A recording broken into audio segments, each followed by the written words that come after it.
Shani and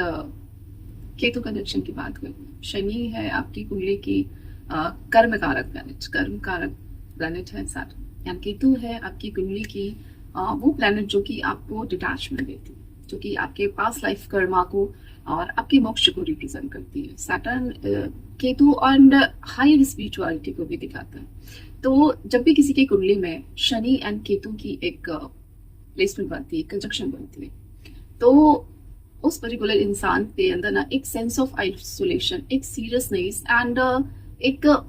inner searching होती है, एक इनवर्ड जाने की टेंडेंसी होती है। बेसिकली केतु क्या है? केतु है इनवर्ड, केतु है introvert, Rahu is extrovert but Ketu is introvert. तो जब भी शनि एंड केतु की युति होती है, ऐसे इंसान की ना कॉन्टिन्यूसली ना इनर सर्च रहती है, एंड उन्हें ना लाइफ की सुपरफिशियल चीजों में ना मन नहीं लगता, एंड मेटेरियलिस्टिक चीजों में, superficial pleasures and materialistic pleasures में, पार्टीज, लग्जरी या सोशल इंटरेक्शन में वो बहुत इंटरेस्ट नहीं लेते हैं। यू कैन से कि वो बहुत डिटैच रहते हैं। इंस्टेड उन्हें अकेले रहना, सॉलिट्यूड में उन्हें एक पीस मिलती है, and silence and spiritual practices से उनकी सोल ना एक सोल को पीस मिलती है। एंड दैट्स व्हाई ना ये लोग सॉलिट्यूड एंड एक आइसोलेशन में रहना and spiritual practices and inner searching में इन लोगों को ना ज्यादा पीस मिलती है। तो जब भी हम शनि एंड केतु की युति देखते हैं, तो we can say कि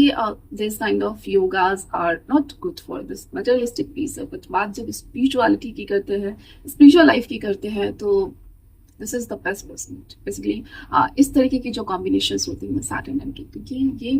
most of the monk की कुंडली में, ऋषि कुंडली में, and the people who is completely detached इस मेटेरियलिस्टिक प्लेसेस से डिटैच है, जिन्हें अपनी सोल पे कार्य करना है। बेसिकली शनि एंड केतु की युति जब बनती है ना, उन्हीं की कुंडली में बनती है जिस सोल ने इस लाइफ की हर एक चीजों को भोग लिया है, and what is remaining is कि उनको अपनी एक सेल्फ पे प्रैक्टिस करना है, एक अपनी सोल के भीतर जाना है, सोल सर्चिंग करना है, एंड यू कैन से कि इस लाइफ में ना उन्हें सोल प्यूरिफिकेशन करना है। And that's why यहाँ पे Saturn and Ketu की युति मिलती है। No matter, no doubt, we can say, I won't deny कि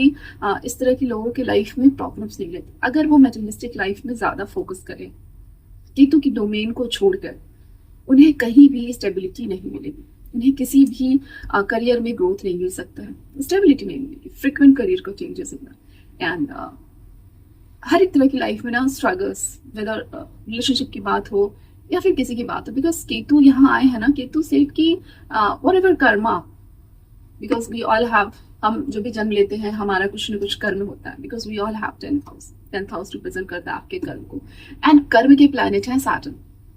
शनि के साथ केतु की होती है। इसका मतलब क्लियरली दिखा रहा है कि इस लाइफ में यू आर लाइक, आप कर्म से डिटैच हो,